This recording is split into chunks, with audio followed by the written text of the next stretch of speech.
The title of this video is "What is happening to Mushoku Tensei?" with a thumbnail saying it's gonna be a downgrade. Oh, okay. I'm going to We'll see about that, okay? Because I don't know. level with you here. Season 2 of Mushoku Tensei will be a production downgrade.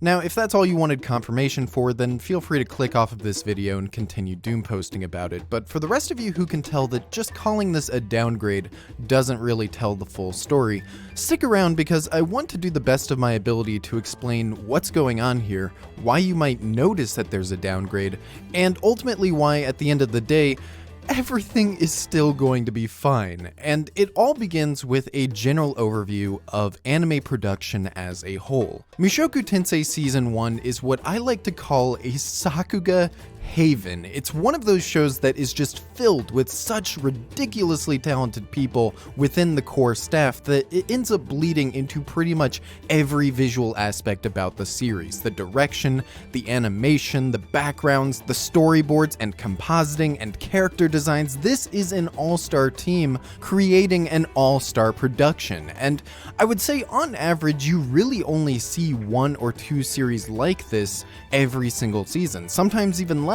Sometimes you have freak forces of nature like Fall 2022 where it's just filled with them, but yeah, that shit was amazing. Fall season, fucking, I can't even speak. What the hell? 2022 fall, whatever time period for anime, bro. That shit was amazing. Nobody was finding all the anime. There was plenty of people that was talking about like here and there, but like there's so many hidden gems in that season, bro. It was insane. regardless, there is no mistaking when you do actually see them because they truly stand out among the rest as genuinely incredible feats of the anime industry. And the caveat that usually comes with these series, these super productions filled with the best talents in the anime industry, is that for how rare these anime already are even existing in the first place, it's even more rare for these productions to continue on for multiple seasons while still keeping all of those same incredible staff members around. This is a fluctuating industry, and one thing you really just have to get used to is that no production is ever going to be a surefire thing. One of the biggest misconceptions I always see tossed around in this community is how success and popularity of an IP is what determines how good the production will be. Remember One Punch Man Season 1? It looks incredible, it's successful, they're making money. Why would any of these talented people working on this thing ever even think about leaving? And then they did. Not only did none of those people end up working on Season 2, but it even switched studios entirely. That's a bit of a different situation compared to Mushoku Tensei's, but the general idea is that there are so many more factors to where talent in anime coalesces. Sometimes you have super projects built to promote mega franchises and large shonen manga, and other times you get them in really small, niche passion projects that are led by maybe 1 or 2 really prolific people in the industry. They get financial backing, and then they call all of their talented friends to join up and make something extremely special out of something that really isn't that popular. However, there is another angle to all of this that is likely way more relevant to the specific situation with Mushoku Tensei, and it all has to do with scheduling. The anime industry is a busier, more oversaturated industry than it ever has been before. Anime in general is just skyrocketing in popularity, even among normal people in the West, and instead of consolidating resources into smaller catalogs of anime that can all be higher quality, the industry solution instead is to just make more of it. More and more and more of it.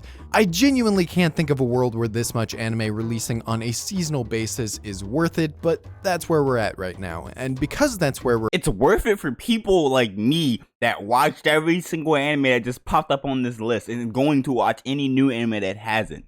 I'm devouring this thing like the whore in high school, bro. Like, it is insane. I need it. at, unless you're Kyoto Animation, where all of your talent is in-house working only on these projects that you are creating on a consistent basis, your staff are naturally going to be shuffling around a lot to different projects based on what meets their schedules and what meets the schedules of the producers who are bringing them into these projects. And that essentially leads us into one of the fundamental answers for this entire video. Why does Mushoku Tensei Season 2 look different? Why does it look worse than Season 1? Well, it's because people left. Okay, so basically, I'm guessing his like whole point of this video is that the people in the staff team of season 1 are basically leaving, and season 2 won't be the same like peak quality. But I mean, unless they just do some like fucking, what was that one anime called, Promise Neverland stuff, this shit will still be a banger. I just feel like there's no way you can fumble the bag that bad, or you pull out a 7 Deadly Sins or something where people don't even like admit that season 3 was a thing. It's a myth at this point. I'm hoping there's not gonna be something like that, but I can't speak over here. It should be fine though, I hope. Onimai is an anime that just finished airing from the same studio that makes Mushoku Tensei, and one of the most notable things about it, other than the fact that it's the exact same type of Sakuga Haven series filled with some of the most talented people in the industry that I was mentioning earlier, more specifically than that, it's helmed by two people who had a large effect on the production of Mushoku Tensei, Shingo Fuji and Ryo Imamura. Look them up on Anime News Network if you want, but the gist is that they were two of the strongest staff members that Mushoku Tensei had at its disposal. They were responsible for some of the best looking moments and episodes from part 1 of the series. However, after part 1 was over, they mysteriously disappeared. Imamura did show up for one episode in part 2, which coincidentally that episode also ended up being one of the best looking episodes of the series, but other than that, it was only later on that we found out that the reason why they disappeared is because they were put in charge of an entirely different series within the same studio. Another example in this same vein is the character designer Kazutaka Sugiyama. This guy played a role not just in the character designs that fill Mushoku Tensei, but also in animation direction and supervision. These are all hugely important roles, but again, within that large break between part 1 and part 2 of Mushoku Tensei, this guy had to leave the production midway through to go do design work and animation direction on a little series called Chainsaw. Yeah, so basically they were leaving and doing other big things, bigger things than Mushoku Tensei and all that stuff. Okay, I get that, I guess. I mean, it sucks. Just like clone yourself, so we got plenty of you. Oh man. And because of these staff changes, because of the way that this scheduling lined up for a lot of people, I don't think it's a hot take to say that part 2 of Mushoku Tensei visually did take a noticeable dip in quality and consistency compared to part 1. These are just a few of the many examples of how production scheduling will often have people leaving and moving around, which ends up leading to these downgrades. But there's one staff change in particular that I really want to highlight here, not just because it involves my favorite franchise of all time, but because it's without a doubt the staff change that will affect Mushoku Tensei the most, and it's the only one that I think normies are actually paying attention to. The director and series writer for Mushoku Tensei Season 1 is a man named Manabu Okamoto. And before Mushoku Tensei aired, I don't think a lot of people really knew about this guy. He had directed a series called Gamers, but other than that, it was mostly... And Gamers was pretty good. It's a pretty underrated. I think it's like a romance anime actually when I watched it. If that's the right anime I'm thinking of. Just a handful of episode direction credits. But on the other hand, I don't think many people would argue that the series direction in Mushoku Tensei was very, very strong, and that's not even considering how much work he had done with the composition and script for the series as well. So when you have somebody like this who is just so deeply entwined with the production of a series that tons of people love, suddenly leave that series to go direct an idol anime that is airing this season, I can genuinely understand why people would be confused and mad and scared from that. Yeah, okay, I didn't know that actually. I didn't really look at the specific news and everything, but I'm sorry. He's trying to persuade me with this whole what is happening in Mushoku Tensei season 2, and it's not sounding very positive, or at least not as positive as season 1. Happening, which is why I tried my best to preface this video with a few of the reasons why these things can happen. No series, no sequel, no anything is ever a guaranteed thing within an entertainment industry. So many of these things can change and fluctuate and move around, and that's exactly what we're seeing right now. You can be mad all you want that this talented dude is leaving Mushoku Tensei to go direct Idolmaster, but if you take even a second to look at his works and the Bro, the very first thing you see is Akeem got killed. That is enough for me to be like, yeah, bro, he's valid. You already know.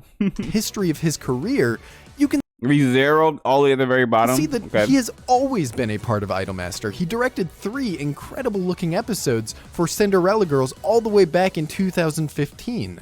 Maybe that's why he was called in to come back, maybe the scheduling just worked out that way, maybe it's another reason that I don't even know about. The point is, there are so many variables that come into play for where these staff go and what they work on. And the real takeaway with all of this is that it's not always a bad thing. You guys should know by now how big of an Idolmaster fan I am, so this is coming from a place of deep personal bias, but Idolmaster U-149 is going to be absolutely incredible.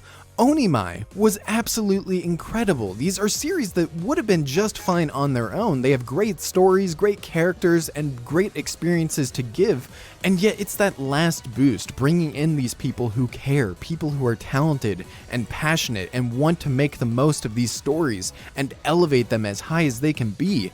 That is what really ends up making them into something special, and ironically, everything that I just said also applies to Mushoku Tensei.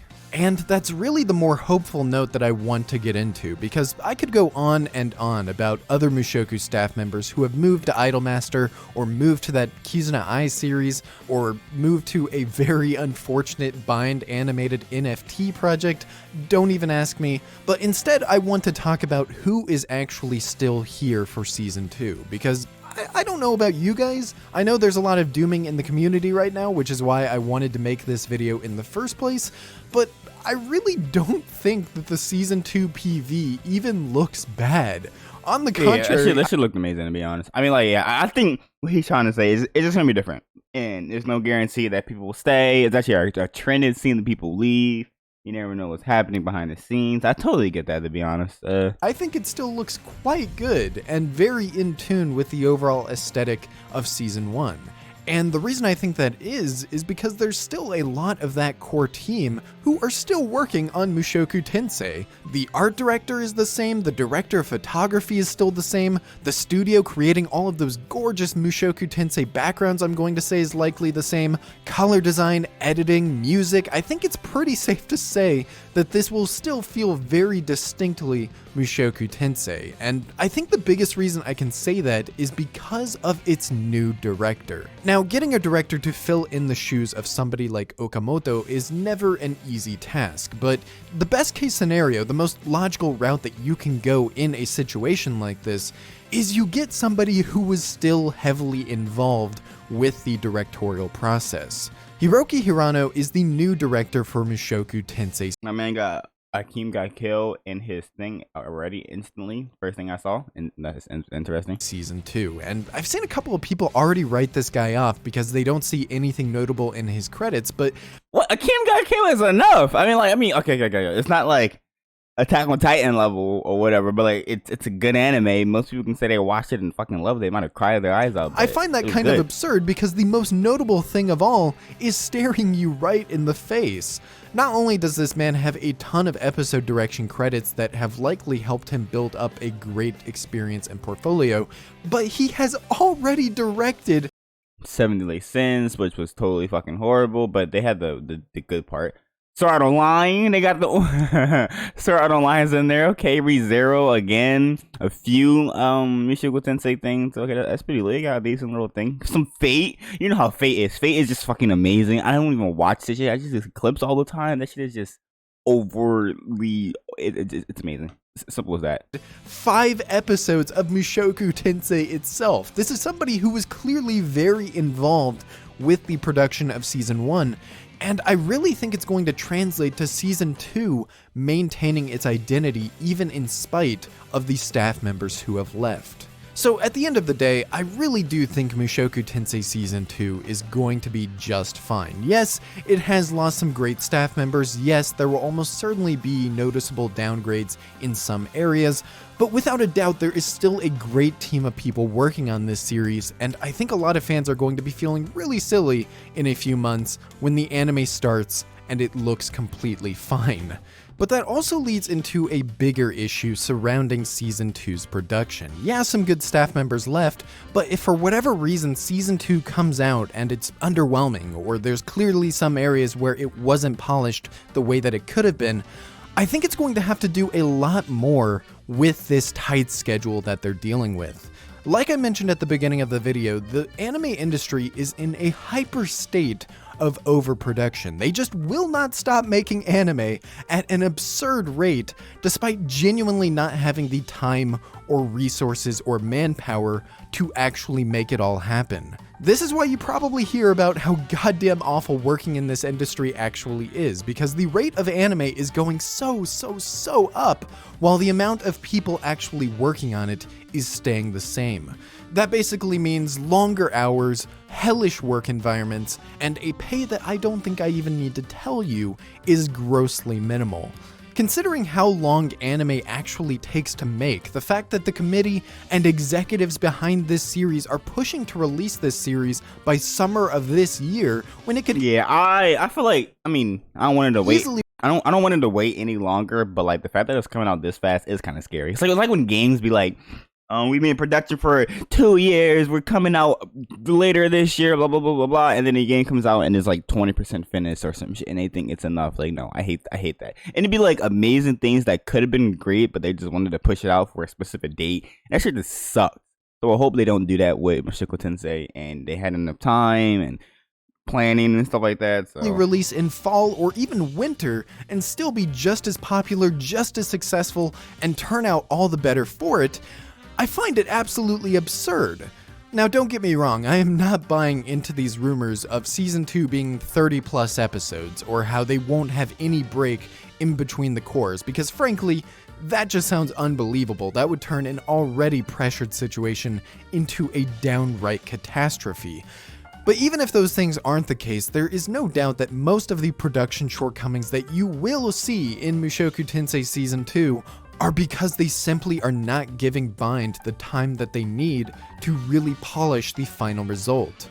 It's an unfortunate reality of the industry. I pray that everyone working over there makes it through this relatively okay, but something really has to change.